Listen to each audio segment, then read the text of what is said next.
moving. Let's talk some trade rumors here. If you've been tuned out of Dodgers specific news over the last couple of days, there's been some big news. There was a report from Sports Illustrated that the Dodgers and Tigers had some conversations on Tarik Skubal, and that there was no real material, that the Tigers are asking for a lot. John Morosi today said that it only makes sense if the Tigers obtain multiple players who are seen as future All-Stars. I went back and tried to find what's the most similar deal as far as a pitcher that sort of similar level as far as quality and team control.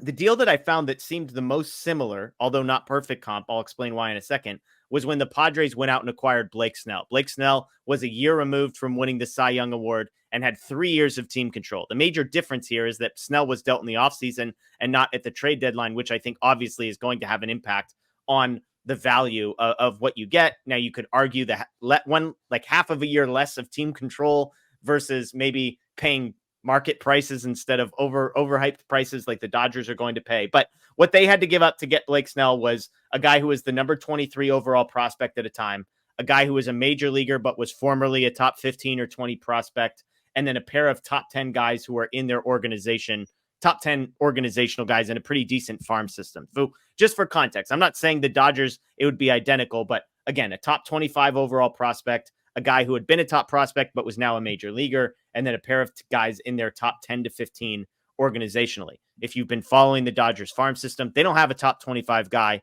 in Major League top 100 prospect list. Dalton Rushing seems to unanimously be the top prospect in the system. He was ranked as high as 36th coming into the season on one list, as low as 86th, but he was on every single list somewhere between 36 and 86. And I think conveniently, he's the guy that I would imagine the Dodgers are most comfortable trading because he is a catcher / first baseman / DH. And catcher and DH are both positions that are now locked up in Los Angeles for the foreseeable future. So if you're going to move a prospect at a position that you don't have a pressing need anytime soon, that seems to make some sense. So Blake, I'll come to you first because you and I have had these conversations. I know everybody here likes Skubal, and we can talk about him versus Crochet in a minute, but I threw together 2 packages, Blake, and I always like to check these by you, and you tell me if I'm crazy on this package here. But here's the first one. Dalton Rushing, River Ryan. So that would be the Dodgers' top 2 prospects, according to most people's list. Their top pitching prospect and top hitting prospect, Maddox Bruns and Kendall George. Kendall George was their first-round pick last year. Maddox Bruns, their first-round pick from a few years ago. I think there's this, I'm saying centerpiece here. Maybe there's a couple other names that are moved here or there, but that's package number 1. The second package would be Dalton Rushing still, Bobby Miller, and Landon Knack going as the centerpiece. Talk to me about those 2 trade packages. Do you think they're both too light? Is one of them better than the other? Talk me through your reaction to those 2 packages. I think they're both too light from my first reaction to it. I think if we wanted to talk about getting Javi Baez involved in that trade just as eating money, I think then it kind of makes it somewhat possible there. If I was the Tigers, I'd prefer to take the one with Bobby Miller in it. Okay. I believe he's younger than River Ryan or about the same age. River Ryan's like 25 or 26. Yeah, so I think there's some more upside there. I think Landon Knack, he's like a major league starter at this point. Was Kendall George in that one too, or was he in the first one? He was just in the. It was basically Dalton Rushing's in both, and then is it Bobby Miller versus River Ryan, and then Landon Knack versus Bruns and George. Yeah, I still think I'm on the third one there. Not a huge fan of Kendall George as a prospect. I'm not sure other teams are going to be that high on him either. He's kind of a light-hitting, all-speed guy, and that's more of a dying breed in baseball today.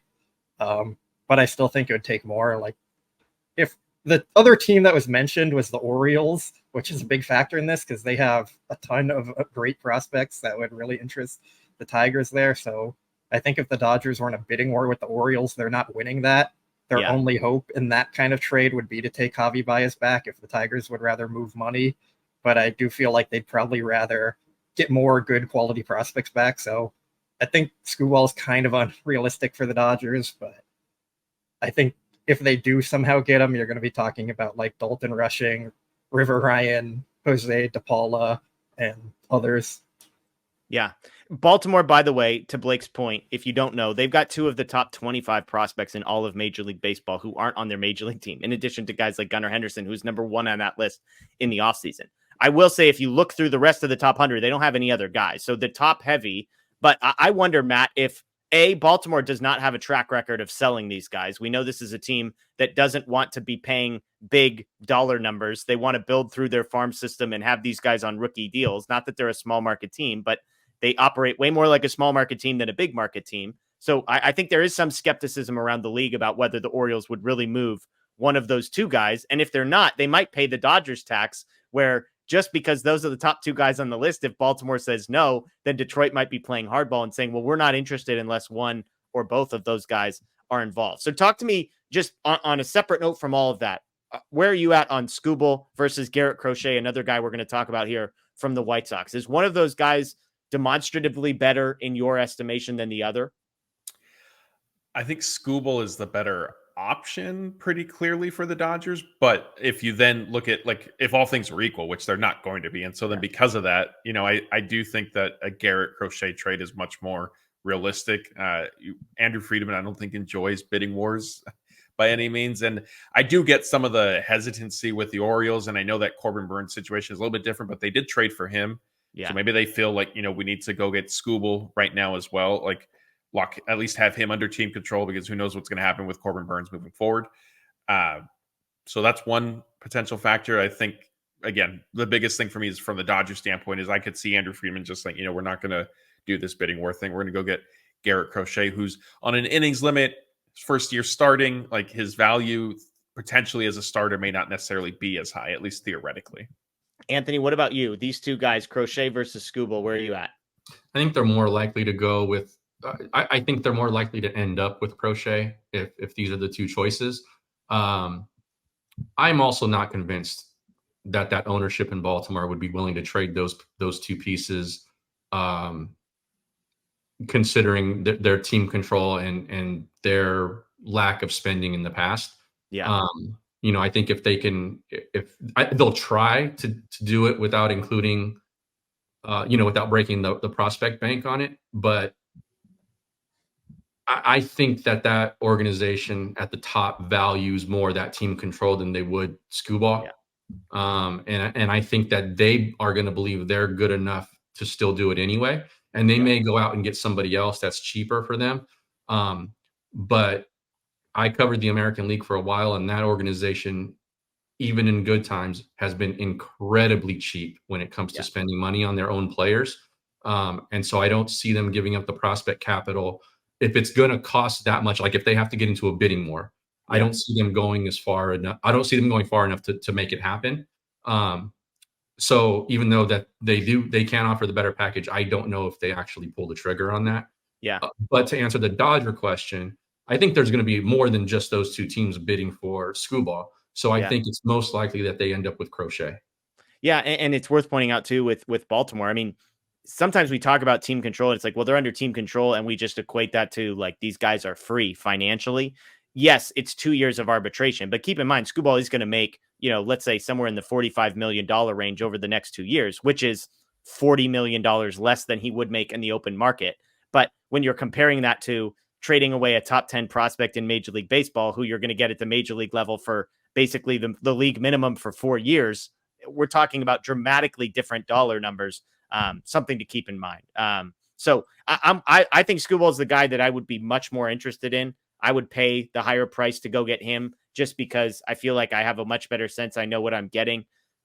It's not because he's a lefty, although I've joked. I know there's some people out there that just love the idea of getting a left-handed pitcher, but I just like the makeup. I like the results. I like that it's a little bit extended. I like that there's no innings limit involved as well. And so both those guys are out there. The other two names, Luis Robert Jr. and Tommy Pham, from the White Sox, again, I believe today, connected to the Dodgers as players that the Dodgers are connected to, interested in. Matt, give me the latest on maybe these conversations and what we know about the Dodgers and the White Sox talking to one another.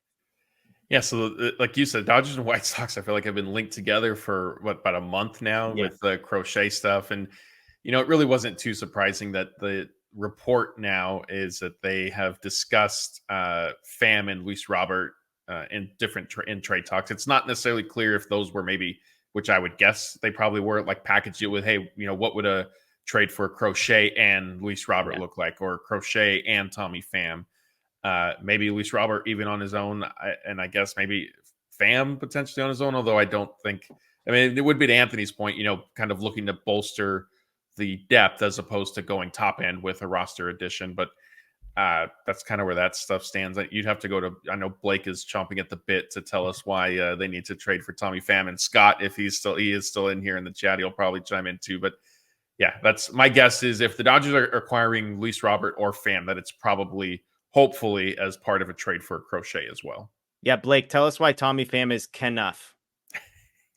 I mean, I just think that they need to upgrade the bottom of their lineup, and I trust Tommy Pham more than I trust Jason Hayward and probably even Pajes and Lux, even though they're not the same position. Like, they just need to get some bats that are going to be major league quality players at the bottom of their lineup. I think Tommy Pham brings some energy that they don't have, makes a lot of people mad, but I think the Dodgers kind of need that jolt of energy in their clubhouse. He can play all three outfield spots, so it kind of helps him out there. Like, wouldn't really trust him in center field, but he's been doing it for the White Sox this year. So I just think he's a affordable fit that could be a real upgrade there.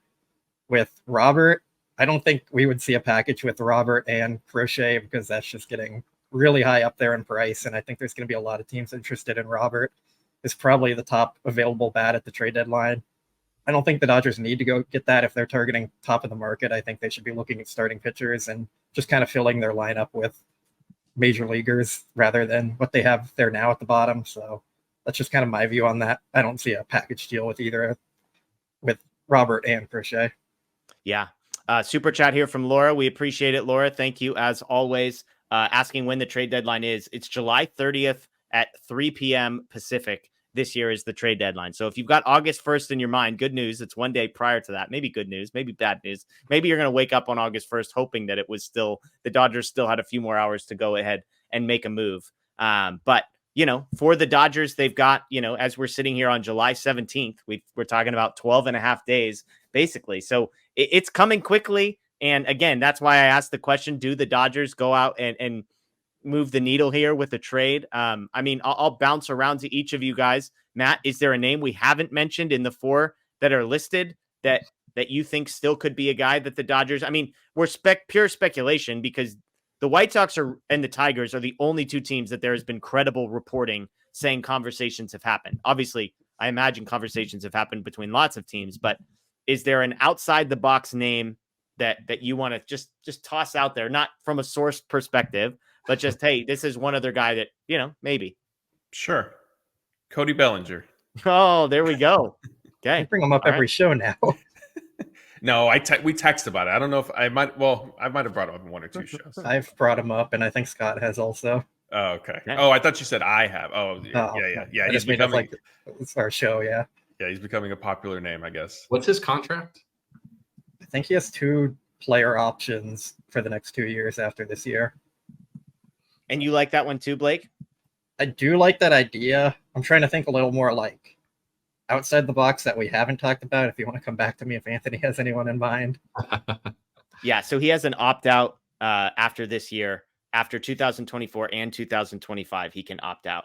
He's due $55 million over those 2 years if he were to opt in. So look, 2 names I've thrown out and I've heard no referencing on these at all. Obviously, Bo Bichette, I think, is a guy that I would love to go get. I remain steadfast in my belief that, to Matt's point, they need a shortstop and they need a shortstop beyond this year. I think if you're going to go make a needle moving trade, getting a guy that plays a key position for multiple years, and I don't know why this guy doesn't get talked about enough. I think I do know why. I think it's because he's terrible at defense, but Brent Rooker on the A's, the guy just hits the crap out of the baseball, and the A's stink. They definitely should be trading. So, look, Dodgers defensive positioning, get him in the right spot, help out some of those defensive metrics a little bit. Look, we're playing Pajes in center field. Like, clearly we have an appetite for just terrible stuff. Put Outman in center, take his terrible bat and say, whatever, that's fine. Outman in center. We're just going to have you make up for the guy standing next to you because he hits the crap out of the ball. So Brent Rooker, Bo Bichette, 2 names I'm throwing out there. Anthony, you got anybody? Yeah. I want to go back just a little bit. I wonder on that Tommy Pham thing, and I agree with Blake and Scott in the chat that they need to raise that floor at the bottom. Yeah. They just have been very deliberate about bringing in guys with questionable clubhouse presences in the past. And I think the one time that the times that they have done it have been for like superstars, like Manny Machado, like big time difference makers type. So that gives me a little pause on the Pham thing. Not that I'm opposed to it, or I think it'd be bad for the actual lineup. I just think that they have hesitated on some of that stuff in the past. So just something to throw out there. The surprise one, not a surprise, just somebody I wish that they would go get is Mason Miller. Okay. From the A's. Yeah. And he could be Garrett Crochet, a year from now, where he goes from being an elite reliever to he says he still thinks he can start. So that's an option. Blake, we'll close with you. Okay. So I have two names now. I'm going to say Brandon Lau with the Rays, second base outfielder. He's having a bounce back year. Friedman loves to go trade with his Rays. Can fill in at two positions there. Then my other one would be Jazz Chisholm Jr. Wow. I don't just love for the memes. Miggy Rowe's going to fight him in the clubhouse, bro. I don't love the player necessarily. Blake's just trying to bring in troublemakers. I mean, yeah, let's get them going. Hype the team up a little. Kick them in the butt. I don't love the player necessarily. It's just more about he can play second base. He can play center field. He's a left-handed bat. Shortstop. And he's played shortstop. I don't know if he can play. He might be able to play shortstop like Miguel Vargas can play third base type thing. I was going to say like Trey Turner can play shortstop was going to be my comp. Did you miss the All-Star game with his diving play there?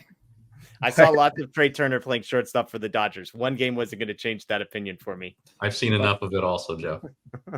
But Jazz, I just think he'd be a nice fit for the lineup, left-handed bat with versatility that fills in two of their needs there. So imagine the vibes if that guy came to LA. I mean, literally, he was the guy that called out Miguel Rojas subtly on a podcast, right? Like Blake for himself being lazy. Yeah, well, hey, to be clear, we debated that one a little bit. I took Jazz Chisholm's side on that one, so I got hate for it. That's fine. But, I mean, Blake, I'm with you. The profile, every time I hear his name mentioned, and he's apparently very available, makes all the sense in the world for the Dodgers because depending on health, to your point, he could play center field, he could play second base. I think he could probably even give you a tolerable level of shortstop if you wanted to. Offensively, obviously, has produced at a level that the Dodgers would love to have. That feels like Tommy Pham, I think, is more narrative than substance. Jazz Chisholm, we literally know he has beef with a guy that's in the clubhouse, and not just any guy. It's Rojas, who's, probably one of the most respected voices in there. I think they'd squash that pretty quickly and get over it. Miggy Rowe's a professional person. He's not going to hold it over Jazz or anything. He just wants to win. I think Dave Roberts is pretty good at managing the clubhouse, and that's the strength we always talk about is why the Dodgers keep him around. So I don't think it would be a huge issue. I think they're both grown men and they can just move on with it. I agree. I don't think it'd be an issue at all. It's fun to joke about, but I don't think it'd be a big deal. But also, is he good enough to even risk that?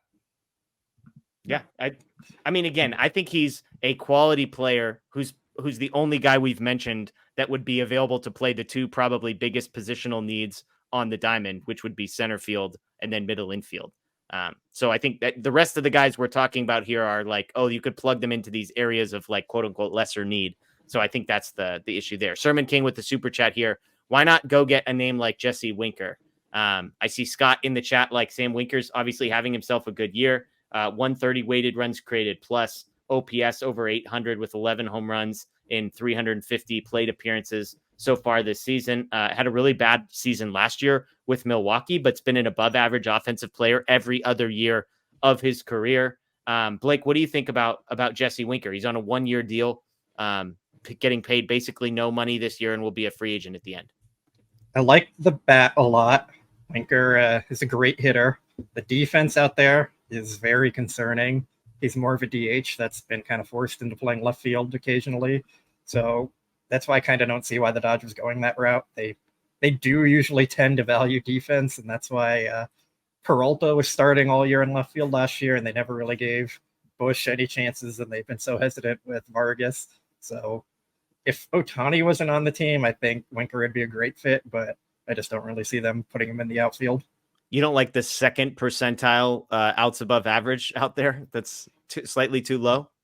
I mean, maybe they could go with like the Howie Kendrick route and just hope positioning plays off and he can just catch the balls hit right to him. But that's what I'm saying. I don't know. I just struggle to see them actually going that route, even though I do like the player a lot. Yeah. So thank you for the super chat. We appreciate it.